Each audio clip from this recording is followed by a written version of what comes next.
បាទសូមគោរពជំរាបសួរបងប្អូនមិត្តអ្នកសិក្សាភាសាអង់គ្លេសទាំងអស់គ្នាបាទថ្ងៃនេះចូលមកដល់សំណង់ប្រយោគភាសាអង់គ្លេស English Structure វីដេអូទី131បាទ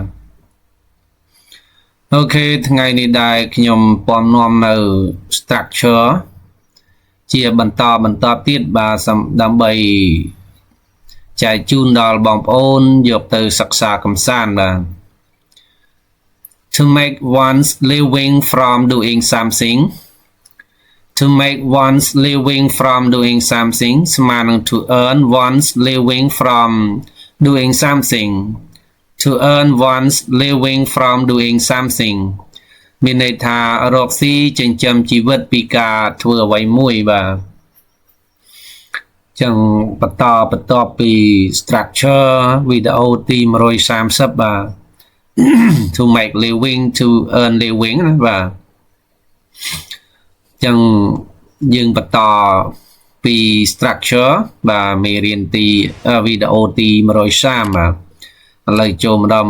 131 to earn one's living from doing something មានន័យថារកស៊ីចិញ្ចឹមជីវិតពីការធ្វើអ្វីមួយFor example, I make my living from raising frog. I make my living from raising frog. ចឹងថាខ្ញុំរកស៊ីចិញ្ចឹមជីវិតបាទពីការចិញ្ចឹម frog បាទពីការចិញ្ចឹមកង្កែប ចឹងបងប្អូនអាចតែងជារបស់បានច្រើនបាទចិញ្ចឹមកង្កែបចិញ្ចឹមក្តាមអី crab អីចឹងមកបាទ from raising crab okay from raising frogs អីយ៉ាងមកបាទ from raising fish អីយ៉ាងមកបាទចំកែបចំត្រីចំខ្យងអីមកបាទចឹងខ្ញុំរកស៊ីចិញ្ចឹមជីវិតបាទពីការចិញ្ចឹម frog អូខេចិញ្ចឹមកង្កែប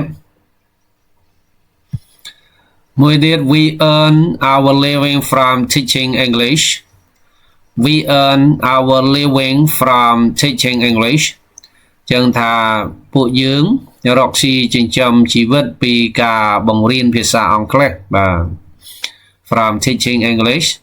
ពីការបង្រៀនភាសាអង់គ្លេសមួយទៀត she makes her living from dancing in the concert She makes her living from dancing in the concertចឹងថានាងរកស៊ីចិញ្ចឹមជីវិតនឹងពីការ dancing បាទពីការរាំរែកនៅក្នុង concert បាទនៅក្នុងការប្រគំតន្ត្រីមួយទៀត to sell from crisis to sell from crisis to avoid from crisis to avoid from crisis មានន័យថាគេចចេញឲ្យផុតពីវិបត្តិបាទអញ្ចឹងកិច្ចចេញឲ្យផុតពីវិបត្តិបាទមាន structure ចំនួន2គឺ to shell នេះក៏កិច្ចចេញដែរបាទ to shell from crisis បាទ to escape from crisis ក៏បានដែរអូខេ to evade from crisis ក៏បានដែរបាទយើងសិក្សាចំនួន2សិនបាទ structure ចំនួន2សិនគឺ to shell from crisis to avoid from crisis បាទFor example, we must sell from crisis because we don't want to meet sorrow. We must sell from crisis because we don't want to meet sorrow. ចឹងថាយើងត្រូវតែកិច្ចចេញឲ្យផុតបាទចឹងត្រូវតែកិច្ចចេញឲ្យផុតពី crisis ពីវិបត្តិពីព្រោះយើងមិនចង់ជួបនៅទុក្ខព្រួយទេបាទ We don't want to meet sorrow ទុក្ខព្រួយបាទចឹងយើងត្រូវតែកិច្ចចេញឲ្យផុតពីវិបត្តិពីព្រោះយើងមិនចង់ជួបនៅទុក្ខព្រួយបាទចឹងអត់ចង់ជួបនៅទុក្ខព្រួយទេបាទត្រូវតែកិច្ចចេញពីវិបត្តិហ្នឹង They sell from crisis because they don't want to have problem They sell from crisis because they don't want to have problem ចឹងថាពួកគេកិច្ចចេញឲ្យផុតពីវិបត្តិ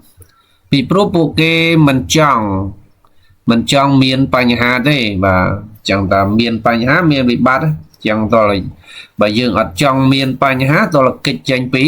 tranh pi bị bắt năng bà she avoid from crisis because she needs happiness she avoid from crisis because she needs happiness នាងកិច្ចចេញឲ្យផុតពីវិបត្តិពីព្រោះនាងត្រូវការសុភមង្គលបាទ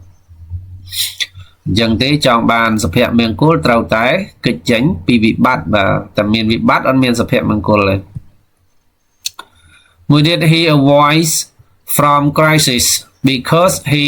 has no ability to settle that problem he avoids from crisis because he has no ability to settle that problem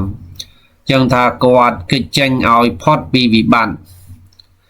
គាត់កិច្ចចេញឲ្យផុតពីវិបត្តិពីព្រោះគាត់មិនមានលទ្ធភាពដើម្បីដោះស្រាយបញ្ហានោះទេបាទចឹងកាលណាគាត់មានលទ្ធភាពដោះស្រាយបញ្ហាយើងត្រូវកិច្ចចេញពីវិបត្តិបាទតែមានបញ្ហាបាទពិបាកនឹងកិច្ចចេញពីវិបត្តិណាបាទអូខេសម្រាប់ English structure វីដេអូទី131បាទក៏បានចូលមកដល់ទីបញ្ចប់ហើយបាទក៏សូមអធិស្ឋាននៅរាល់កំហុសខុសឆ្គងបាទអូខេសូមបងប្អូនជួយ Subscribe និងរូបកណ្ដឹងម្នាក់មួយបាទដើម្បីទទួលបាននៅវីដេអូថ្មីជាបន្តទៀតបាទសូមអរគុណច្រើន